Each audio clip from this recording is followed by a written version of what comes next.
In this new episode of Metal Oda, my guest is the wonderful Axel Rudi Pell, virtuoso guitarist. So, Axel, welcome to our chat. Merhaba Gülzin. Merhaba. How are you? I'm great, thank you. I hope you too. Wonderful.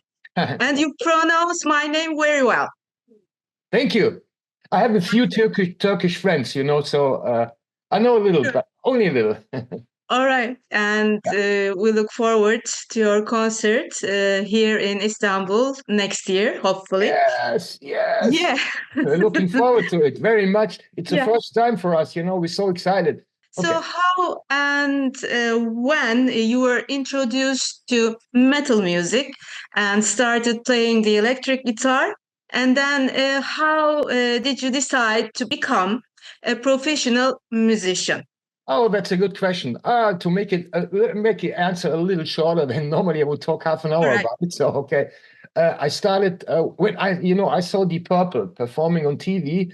That was in 1971, I think. Wow. I can't remember which track it was, but I saw the guitar player Richie Blackmore, standing there in black, mystical aura, and he's throwing the guitar around and saying, "Whoa, one day I want to do it too, become a professional guitar player." And I got my first acoustic guitar as a birthday present for my parents. That was in the summer of 1972. And then I changed to electric guitar. I think I got one electric guitar for my parents for a Christmas present. That was in December 1973. And then I took some lessons, I learned to play the guitar, and but only the ground chords, Then it starts, he wants to write me down music. I say, I don't need this, So, and the rest is all of the lead guitar playing. I'm self-taught. I looked at some clips on TV. There was no internet then. Yeah, of course I not. tried to study it, and I learned it by myself, and it actually worked out pretty cool. And then I got my first band, which was more like friends from school. We're meeting once a week in the cellar in the youth club. And we rehearsed there, but it was not professional thing. I got my first professional band with the band Steeler. I found it. I think it was in 1980, and the first came out in '84. And I did 4 records with Steeler, and then I changed to my solo career. In 1989. Yeah, exactly. After Steeler, you have gone solo with a solo career. Yeah. And you have this very distinctive and very chic sound of the 80s classical hard rock sound, and which resonates today, beautiful and nostalgic at times. When I listen to the sound of Axel Rudi, it sounds very nostalgic to me. And aside from your own compositions, you have covered many pieces. Some of the outstanding covers I can think of are Diamonds and Rust by John Baez, and which was also covered by Judas Priest, of course, and Hallelujah, Temple of the King, Holy Diver, and one track very interesting for me, which is Forever Young by Alphaville. Alphaville was and still is one of my favorite bands of the 80s, and they are still active today.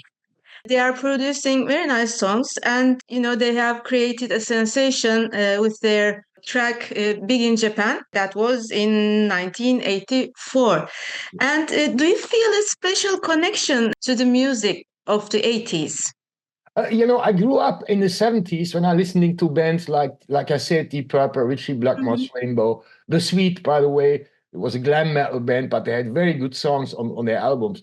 And Uriah Heep, Thin Lizzy, UFO with Michael Schenker. They're all my heroes. Yeah. And later, of course, Black Sabbath with Ronnie James Dio on vocals. Yeah. And, for me, it's one of the best albums, of all time. In one row with Rainbow Rising, in my opinion, So, and later I discovered bands like Judas Priest, Iron Maiden, at the new wave of British heavy metal, which came out around 80, 81 or something, which was really cool.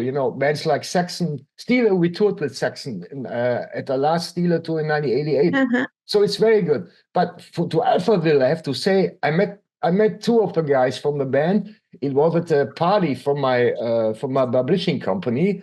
I think it was in Cologne, and there was one big room, and there were drinks and everybody. And suddenly two guys, the singer, Marian Gold, and Marian Gold. and our player, I forgot his name. They came in, and I went to them and I said, Axel Rudi Pell, and the singer Marian, he looked at me and said, you did the cover version of Forever Young. I said, yeah. Oh, yeah. You sang it much better than I did. I said, sorry, I'm only the guitar player, I'm not the singer. Oh, yeah. And I talked to him. He was a very nice guy, Yeah. Yeah, and interesting that they are still producing some very nice songs even today. They have made something in a symphonic version of their old songs. So, like Alphaville, you were born and raised in West Germany. So, how did it feel then growing up in a country which was separated in two? And how did it feel for you when the Berlin Wall was taken down? At first I have to say, when I grew up, for me, it was normal that Germany was parted. I never, because I'm not that old that I can, I don't live before the war, so I was born in 1960. For me, it was normal that there's a wall. And of course, everybody was very interested how it looks on the other side, on the eastern part of Germany. I remember that in 1979, so 10 years before the wall came down, I was in south of Berlin, in east of Berlin. We visited there. We've got there a visa just for one day. I was there with a few other friends, and I think I was 19. You see, I'm very old right now. So I was 19 at the time, and I wear a blazer, a velvet blazer, and had these stickers on it like scorpions, rainbow. And I went to the border, and they said, stop. And they looked at my passport. Wait a moment. Go into the other corner. I have to go to the other corner. 3 guys with a machine gun pointing at me. And I said, okay. I was scared to death, said, what can I do? They looked at my passport, looked at me. Okay, you go. And I was okay. But first I was a little scared. Why they doing that? Because probably for them, maybe curious stickers on my jacket, probably. So, and I thought it was a great place, And 10 years later, when the walls came down, everybody was saying, yes, it's over now, and the Iron Curtain is lifted, and we will be one big country. Of course, but nobody knew that, of course, there were lots of problems because the people in the East had another mentality. They got less money than the West people. And of course, there were a little trouble. The streets in the east of Germany, they were a little broken more, And the West Germany had to put a lot of money into the east side to build it up. But now it's more beautiful than the west side, I think. We played there several times now in different parts of East Germany, and it looks great. I love it. It looks better than here, definitely. Yeah. And I'm so glad for the people that they are now on the same level at the west part of Germany. Sure. You were very close with the late Ronnie James Dio. Yeah. And please tell us, how did you guys meet in the first place? Oh, in the first place? Oh, actually, I have to think that's a long, long time ago. I think he was at a show. He played near my hometown, like half an hour drive away from my home where I live. And I played there and I got a backstage ticket. I don't know from where, but I had a backstage pass. And I went in there and I went to Ronnie and said, hi, I'm Axel Rudi Pell. And I said, hey, how to meet you? I heard your name and blah, blah, blah. And we got into, and he introduced me to everybody in the band. He was very, very nice, And later, 1 year, 2 years later, 3 years later, we often met because we're playing big festivals together. He played there with Dio and I played there with Axel Rudi Pell band, And we say, hey, Axel, hi, Ronnie, how are you doing? But the best thing was, it was the last German tour of Heaven and Hell. They put it in that was 2009, and we were the support band, And Ronnie was so nice and friendly. He introduced me to everybody in Sabbath or Heaven and Hell. And I remember that when we played together in Berlin, he invited me to his dressing room after our shows. He said, Axel, after the show, you come to me and we have a drink together and we can talk. I said, okay. And I went to his place. It was a big tent inside the venue. And he had their own refrigerator, whatever. He had a big sofa there. And I talked to him, I think it was 2.5 hours. He was so funny. You know, I could ask him everything about Rainbow, about Black Sabbath, whatever. Talked and talked and talked, and I tasted his favorite English beer. It was a beer, you know, it was fantastic, but so much fun. Unfortunately, it was the last time I met him, you know. A month later, he sadly died, you know, so it was really a shock for me and for everyone. Yeah, everybody who knew him say that he was a very kind person with a heart of gold. Very kind. One of the nicest person in the whole business, definitely. Yeah. Yeah. And he once said that hair metal bands killed heavy metal. And also in the big... Do you agree? No. No. No.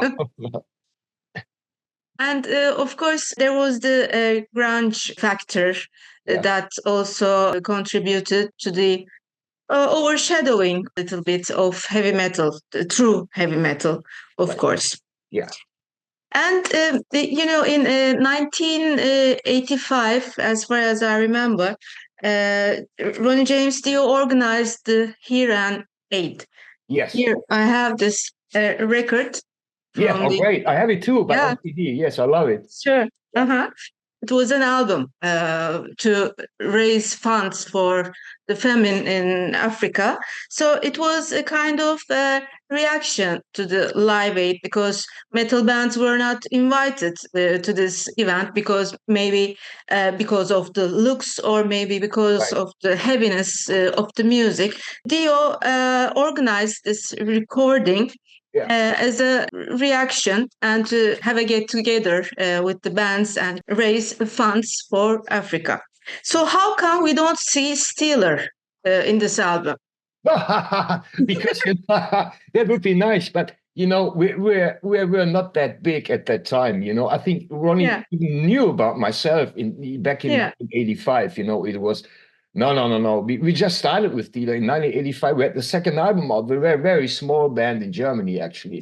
I see. We played very little. I mean, we played a lot of shows, but only little places. You know, every toilet we saw plug in, we played there. But anyway, who cares? No, he never would ask me because he didn't knew about Steeler or whatever. You know. But the thing is, I talked with Ronnie on the last Heaven and Hell tour, and he had in mind to build a second part of this Hear and Aid thing. And he asked Johnny, can I play guitar? And he said, sure, Axel. You're one of the first guys in Germany I would ask to contribute a solo for the second part. I said, yeah, thank you. But he never happened because, you know, he passed away. So actually he talks about it. Yeah. Unfortunately. Yeah. And the music you are making is very much melody oriented.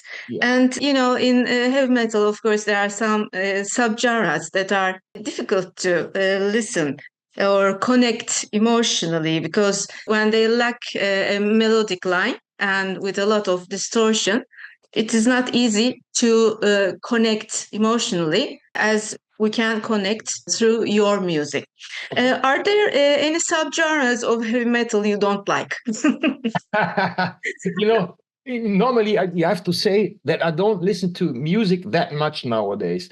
Sometimes I just turn on the radio. So I'm not that music style orientated guy when it comes to listening for my private pleasure. You know, when I like a song, if it doesn't matter which genre, if it's heavy metal, if it's pop, if it's rock or blues or even jazz, if I like the song, then I like the song. You know, it doesn't matter which genre it is. So I don't like any specific style of heavy metal. No, sometimes death metal is a little strange for me. You know, sometimes but there's some good bands. You know. So it depends on the song. It depends on the songs. Yeah. About your latest album, The Risen Symbol, released this year, some outstanding songs that I like very much, like The Guardian Angel, Darkest Hour, and Hell's on Fire. And you have a bold cover of Led Zeppelin's Immigrant Song. Right. So how did you decide to cover this Led Zeppelin song and to include it in the latest album? Thank you very much that you like a few songs from it. I like every song on the record. I think it's one of the best records we ever did. I'm always telling about the new one, but I'm sure right now. Anyway, who cares? So Led Zeppelin's Immigrant Song. I liked the song when it came out. I think it was in 1972. 71, I think 72 it was. Yeah. And I liked it from the very first beginning. And I had in mind all over the years, at one time I will have to do a cover version of it. But the time never was right, But during the writing process of the last album, I had this Oriental kind of things in my mind, Oriental kind of phrases about the melodies and stuff. And I said, maybe I have a good idea to make this Led Zeppelin track a bit different, more Oriental, a few different things to it. And it was right, I recorded it that way. And I loved it. I love my version. I'm proud of it. Yeah. Great. In your music career, are there any regrets? Yes, once I had in mind, it was a long time ago, maybe like 15 years ago or whatever, I thought about doing a record with different kind of singers. My favorite singers, I would write songs and we do a record, and every song is sung by a different singer. And I wanted to ask Glenn Hughes, Ronnie James Dio, of course, and a few others. But it never happened because I talked to Ronnie. I said, yeah, maybe I can do it, but not now, And then it was too late. He passed away. And then I think my favorite singer of all times passed away. We still have Glenn Hughes. We have David Coverdale. We have Graham Bonnet, whatever. I wasn't sure about it, And my singer Johnny didn't like the idea because he wants to sing all the truffs, Yeah. So it's I don't know. It would have been, I think, fantastic if he could sing your music. Yeah, but what I did, wonderful. When I had my 25th anniversary as a solo artist, we had this beautiful show in 2014 at the Bang Your Head Festival in Germany, where I had different guys joining us on stage, like Ronnie Atkins, the singer of Pretty Mates, did one track with us. Graham Bonnet of Rainbow was there, did a few tracks. Boogie White of Rainbow was there. With the original Rainbow keyboard player Tony Carey, who played on the Rising record, he was there playing with us. And that was great. We had Vinny Appice on the drums, the latest Heaven and Hell Black Sabbath. It was great, Yeah. And John Lawton was there. Unfortunately, he passed away too. XY hit singer, Anyway. So it's going to be your first concert here in Turkey. Yeah. Look forward to it. Yeah, me too. We're so excited. You can't believe, we start talking about the other band members. They haven't been to Turkey at any time, not the two Americans and the other guys too. So we're very excited. Yes. So how come you haven't had any concert here in Turkey until now? We never got a good offer. We never got a reasonable offer because I don't want to lose money. I don't want to get rich from a show, I see. But we have to cover the costs, that's the main thing. And the offers we got before, it wouldn't cover the costs. And I say, I can't do it, unfortunately. We love to, but I see. We can't. But now this is okay. And we love it. Yes. Wonderful. And have you ever been to Turkey as a tourist? No, neither. None of us, of the whole band. No. So that's reason two why we're so excited, Yeah, you should. Okay.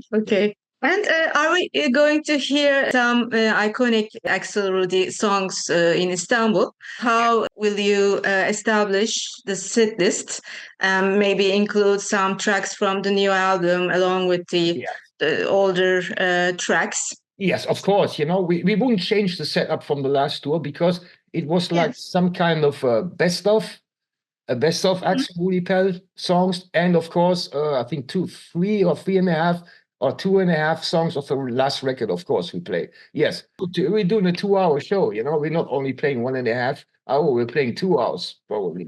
Wow! Yes, it's gonna be fantastic. And any messages to your fans who are looking forward to this concert in March? Yeah, I hope that a lot of people will come because we probably we give our very best.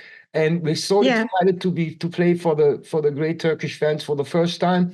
I know we have a lot of fans there because when I look at my streaming downloads at Spotify, only on Spotify, Turkey is always in the first 5 country list. So we have a lot of fans downloading and streaming it, and that's a good sign. Great. So we're looking very forward. You won't wait when you go to the show because we're giving our very best. We're giving every time 200%. Yeah, baby. Yeah, wonderful. Yeah. So, Axel, thank you so much for your time, for being my guest here in Metal Oda, and I look really, truly forward to see you in Istanbul. Thank you. Thank you so much. Thank Bye-bye. you. Bye bye. Bye bye. Bye Bye bye. bye. Take care. Bye bye.